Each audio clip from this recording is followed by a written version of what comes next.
Hi welcome to mega NTV. ఇప్పుడైతే Tabitha Sukumar గారు అయితే మనతో ఉన్నారు. తను రీసెంట్గా ఒక మూవీ అయితే ప్రజెంట్ చేశారు.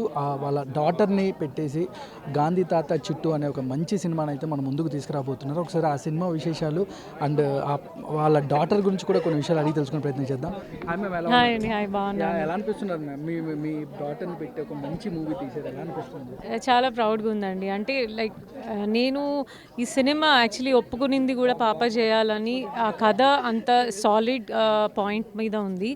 సో డెఫినెట్గా ఏదో డైరెక్టర్ కూతురని కాకుండా ఫర్ షూర్ తన టాలెంట్ అందరూ చూస్తారు అండ్ తన పర్ఫార్మెన్స్ అందరూ అప్రిషియేట్ చేస్తారని నమ్మి చేయించిన ఫిలిం యాక్చువల్లీ. ట్రైలర్లో కూడా మ్యామ్ హెయిర్ కూడా గుండు సీన్ కూడా ఒకటి చేయడం జరిగింది. మేము చూసాం షాట్, అది చాలా అమేజింగ్గా ఉంది. మీకు లైవ్లో ఎలా అనిపించింది మ్యామ్? అంటే ఆ సిచ్యువేషన్ కానీ ఆ ఫస్ట్ షాట్ కానీ.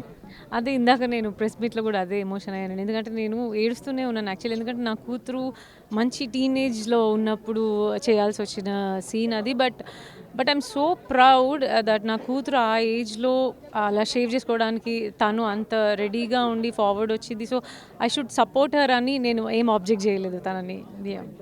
చెట్లు కూడా, చెట్లని, నేచర్ని కాపాడాలి, చెట్లను కాపాడాలని కూడా మంచి మెసేజ్ ఇచ్చారు మేడం. అంటే ఈ సినిమా ఎలా ఉండబోతుంది? ప్రేక్షకులు ఎలా దీన్ని ఆదరించబోతున్నారు? మీరు ఎలా, అంటే మీ హోప్ ఎలా ఉండబోతుంది?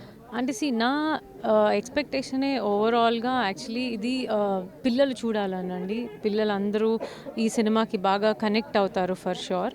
అండ్ ఇంకోటి ఏంటంటే దానివల్ల చెట్లని కాపాడడం ఎంత అవసరం మనకి. ఇప్పుడు పద్మ చెప్పినట్టు అంటే చెట్ల వల్ల ఆక్సిజన్ వస్తుంది, అది పిల్లలందరూ నేర్చుకుంటారు. కానీ బట్ దాన్ని అదొక సేయింగ్ లాగా తీసుకొని వదిలేస్తున్నారు. కానీ అంత సీరియస్గా అవును డెఫినెట్గా పెంచాలి, అప్పుడైతేనే మన ఫ్యూచర్ జనరేషన్స్కి ఉంటుంది అన్నది అంత ఇంటెన్షనల్గా ఎవరికి గుర్తుండని విషయం. సో చిన్నపిల్లలకి అంటే నేను చిన్నప్పుడు చూసిన సినిమాలు నాకు ఇంకా గుర్తున్నాయి, స్కూల్ నుంచి వెళ్ళినవి. సో అలా స్కూల్ నుంచి పిల్లల్ని తీసుకొచ్చి కనుక ఇది చూపిస్తే వాళ్ళకి అది ఎప్పటికీ ఫీడ్ అయిపోయి ఉంటుంది. So that they know like in future ఎలా ఈ చెట్లు ఇవన్నీ మనకు అవసరము అన్నది వాళ్ళకి స్ట్రాంగ్గా బ్రెయిన్లో రిజిస్టర్ అవ్వాలని. Thank you ma'am, thank you so much. మీతో పాటు మేము కూడా వెయిట్ చేస్తూ ఉంటాము. Thank you ma'am, thank you.